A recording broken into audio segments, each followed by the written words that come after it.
What is up, YouTube? Welcome back to the channel. It's your boy Goods XY Big C. Y'all know the vibes, man. Listen, if you have not subscribed, make sure you go down there and hit that subscribe button. Violate that like button for your boy. You already know what it is. Now let's get to the content, man. Listen, we're gonna talk about Lord Jamar, man. Lord Jamar basically had a conversation recently where we were talking about whether it's cringe-worthy to hear Drake say the N-word. Now, if you're wondering where this came from, then you've been under a rock, dog. You don't know what's been going on, dog. So in the Kendrick beef, basically Kendrick brought up the fact that I even hate when you say the word nigga, but that's just me, I guess. Me personally, man, if you watch my videos, man, I just feel like, yo, we should just stop saying the N-word, period. At the end of the day, everybody's saying it. It's all over the place. People just saying it whenever, and we can't just be out here trying to police who gonna say it and who not.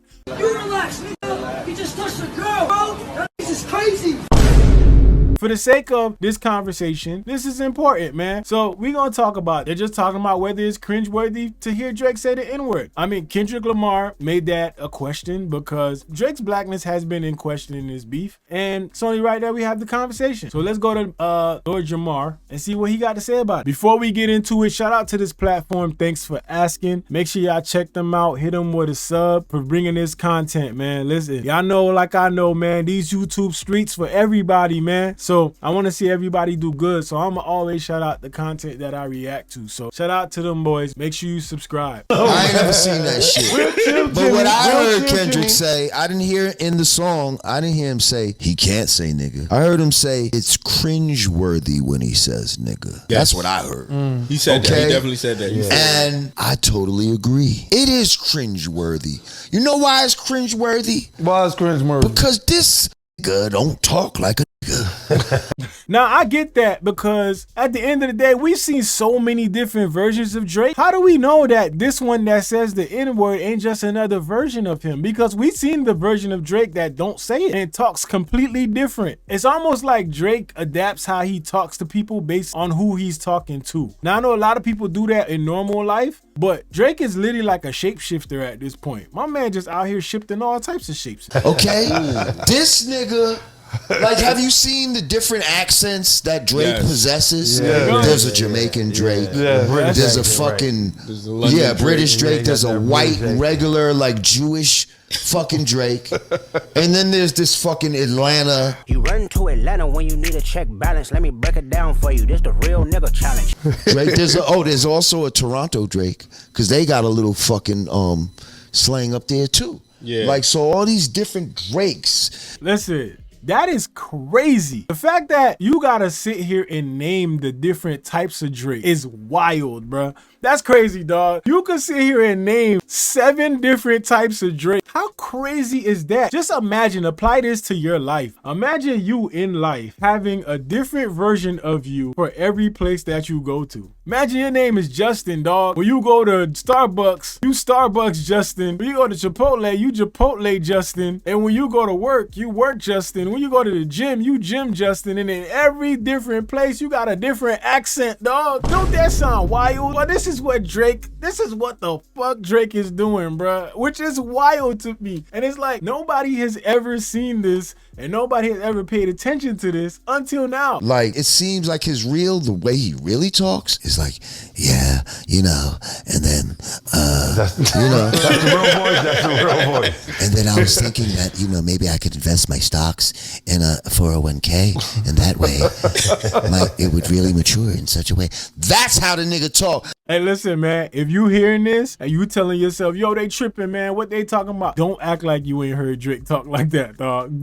Don't act like that, dog. We done heard Drake with so many different accents, bruh. This shit is not even funny. The fact that he's saying this and it's facts is crazy, dog. This is crazy. Yeah. Then all of a sudden it's like, when it's time to get on the record, it's like, yeah, shawty. Like, you know, like all of a sudden he got this little twang in his voice. Right. And now that's when he's talking all this nigga shit. Like, you know what I mean? The only reason why he kind of gets away with it is because his father's black. Now, let's say he hit that one perfectly. Drake could say whatever the fuck he wants. Like, it is what it is. Like, now, whether, you know, certain people like when he says it or whatever, that's a different story. But he's going to be able to say whatever he wants. But I get the point that he's making. It does seem like Drake just decides to be that type of Drake when he's rapping, dog. And it seems like in every other situation, he's a different type of of Drake. And that's wild within itself when you really sit back and think about it. But here's the thing. He didn't grow up with his father. He grew up with his mama, with his white mama in a white neighborhood. So again,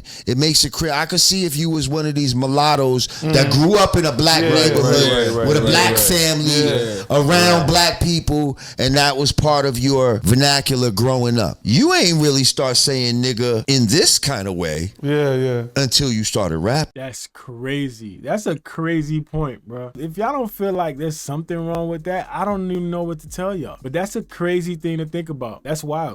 Yeah. Before that, you were saying, I hate these. Before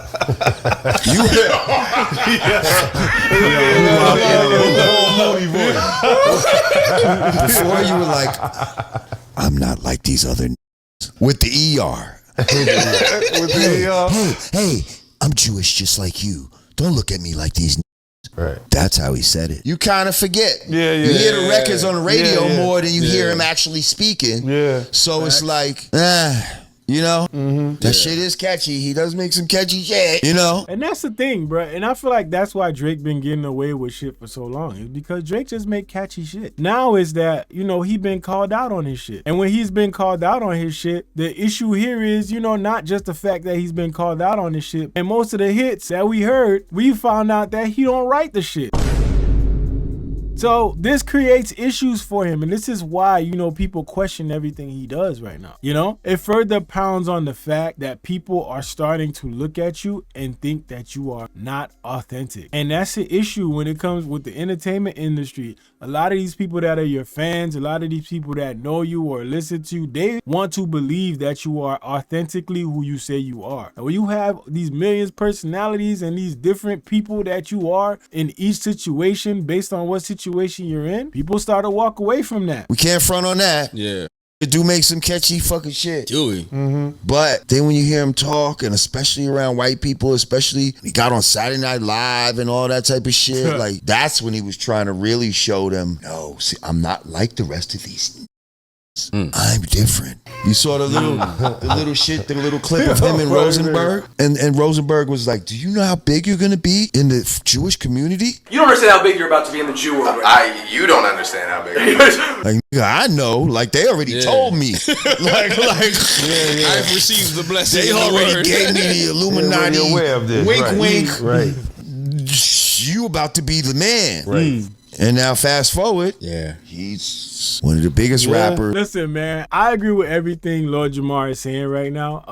I feel him. Drake has a whole bunch of different versions of himself, and that is the issue here, man. When you watch Drake be all these different types of Drake, it's hard to see him as authentic, because everything just comes out as if it feels like, bruh, you just basically shape-shifting into who you think we want to see right now, or whatever suits your motive. Kendrick Lamar, you know, basically when he rapped about all these different places, all these different types of Drake, you know? You run to Atlanta when you need a check balance. You know, it just is what it is, man. And these are things that, you know, this beef really exposed a lot of things about Drake, and it's allowed people to sit back and actually question. You can't hide behind the hit records anymore, but people know now that you basically didn't even write most of them. So it's crazy to watch it unfold, but is Drake saying the N-word, is it cringeworthy? I mean, he could say whatever he wants, and it's easier said than done. As far as sitting back and trying to police who say it and who don't, who are we, bruh? I mean, but it is what it is, man. Let me know in the comment section if you agree with Lord Jamar. Let me know if you agree with what he's talking about. Is it cringeworthy to hear Drake say the N-word? Do you think we should be policing the N-word? Should you have an issue with anybody saying the N-word who you deem should not be saying it? Let me know in the comment section, man. It's your boy Goods, BigZoeTV. Let's go.